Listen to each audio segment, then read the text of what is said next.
تے سورج چٹا تاب نہیں چل سکتی، آنکھ اسی وقت بند ہو جائے، وہ اس کو نہیں دیکھ سکتی۔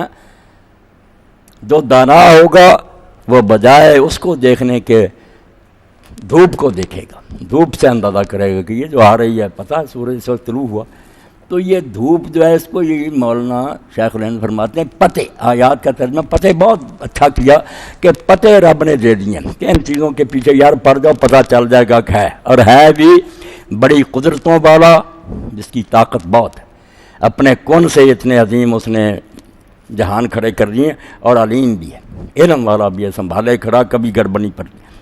اب دیکھیں نا کتنے پتے یعنی 5 آیتیں اللہ، یہ روزانہ ہمارے سامنے آتے ہیں مگر ہم ویسے ہی گزر جاتے ہیں۔ سورہ یوسف میں شکایت کیا کہ بے شمار نشانیاں دن رات ان پر سے گزرتے ہیں، دھیان ہی نہیں کرتے، بس وہ کام روٹین کا سمجھ کر ہوتا رہتا ہے، یہ سوچنے کی کوشش نہیں کرتے کہ کیسے ہو رہا ہے۔ ان اللہ فالق الحب والنوى، زمین پھاڑتے ہیں اس میں یہ دانہ اور گٹھلی بو دیتے ہیں، پھر اس سے اللہ پودے نکالتا ہے، درخت نکالتا ہے، یہ ہوتا رہتا تماشا کہ نہیں، کہ خشک تھی وہ بے جان تھی، تم نے زمین میں بو دی، نیچے جڑیں چلے گئیں، اوپر انکھوا نکلایا، پھر وہ بڑا درخت بنا، پھول پھل لگے، پتے لگے، یہ ہوتا رہتا ہے، مگر چونکہ یہ روز ہوتا، اگر مردہ کوئی زندہ ہو جائے نا تم حیران ہو گیا یہ عجیب، اور روز ہو رہا ہے مردے زندہ، مگر چونکہ وہ روزانہ کا کام ہے، روٹین ہے، تمہیں حیرانی نہیں ہوتی۔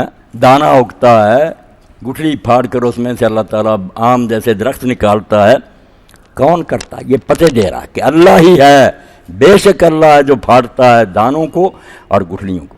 یخرج الحی من المیت و مخرج المیت من الحی، تم دیکھتے ہو کہ بے جان چیزوں میں سے اللہ تعالیٰ زندہ چیزیں نکال رہا۔ یہ صرف جو ہے نا کہ نطفہ یا ایک انڈا اس کی بات نہیں، سارا جہان جانتا ہے کہ جو زندہ چیزیں بھی پیدا ہوتی ہیں وہ بے جان، اصل میں پیچھے چلے جانا بے جان زمین کے مادے ہیں جن میں سے وہ جرثومے نکلے یا جو بھی جانور نکلا، اصل پہلے جو ہے وہ بالکل ایسی چیز ہے، اس میں زندگی نہیں۔ اب حیران ہے یہ دہریے چونکہ اللہ کو نہیں ماننا چاہتے، جب کہتے ہیں کہ واقعی یار بے جان سے جاندار نہیں پیدا ہو سکتے، یہ بیالوجی والے سب مانتے ہیں کہ یہ تو قانون جو ہے علت اور معلول کا اس کے خلاف، جو خود زندہ نہیں چیز اس میں سے زندہ کیسے نکلتے، مگر بالکل آنکھیں چرانے کے لیے کہتے ہیں کہ پہلا جرثومہ جو سمندر کے کنارے پیدا ہوا نا وہ بے جان سے ہوا، کیسے ہو گیا یہ ہم نہیں جانتے، اللہ کو نہیں ماننا چاہتے۔ بھائی جب آپ کہتے ہیں کہ بے جان سے جاندار نہیں پیدا ہوتے کیسے ہو، کہتے ہیں اس وقت ہو گیا، بعد میں یہی ہے کہ اب بے جان سے جاندار، یہ صرف اللہ کو نہ ماننے کا بہانہ، ورنہ مان لیتے کہ جب بے جان چیزیں تھیں ان میں زندگی نام کی کوئی شے نہیں تھی، نہ سنتی تھی، نہ دیکھتی تھی، نہ چلتی تھی، نہ بولتی تھی، اس میں سے ایسی مخلوق۔ اور انسان تو واقعی ایسا پتلا ہے کہ لوگوں میں غلط مشہور ہو گیا کہ حدیث ہے، حدیث نہیں، مگر حضرت یحییٰ ابن معاذ راضی کا یہ قول ہے حق، من عرف نفسہ قد عرف ربہ۔ جسمانی طور پر ڈاکٹر مطالعہ کریں جسم کا، اور صوفیہ اور عرفاء انسان کے اندر جو روحانی تو اس کا مطالبہ کریں، جو اس مشین کو سمجھنے کی کوشش کرے گا نا اس کو اللہ ضرور نظر آ دیں، وہ صاف دیکھے گا کہ یہ خود بخود نہیں بن سکتی۔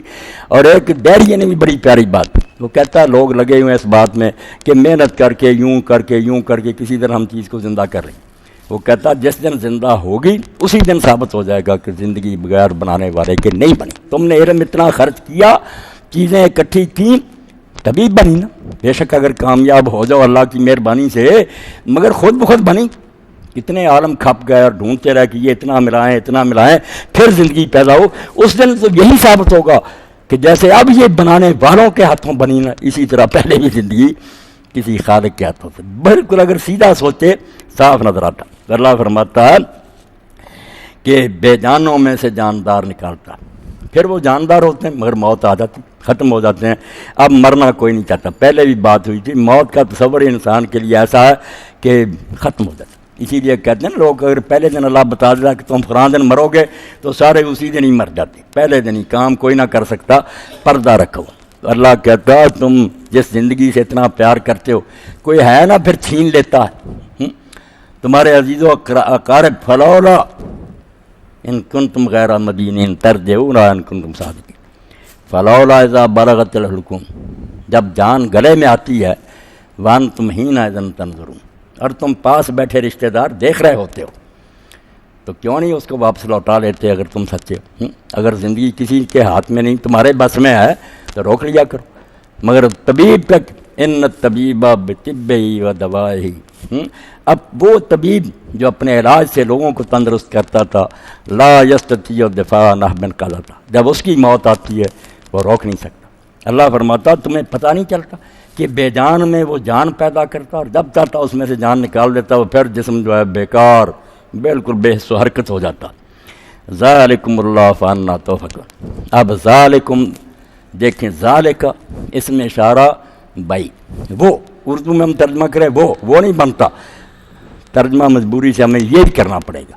مگر وہ کیوں ہے؟ ذالک الکتاب شروع میں کہ یہ کتاب، یہ تو نہیں، گرامر کے مطابق تو وہ کتاب ہے، مگر ہم اردو میں وہ کر دیں تو کچھ بھی نہیں پلے پڑے گا، یہی کر. مگر سمجھنے کے لیے ضروری ہے کہ اس میں اشارہ قریب اور بعید یہی نہیں ہوتا کہ ایک چیز پاس ہے وہ دور ہے.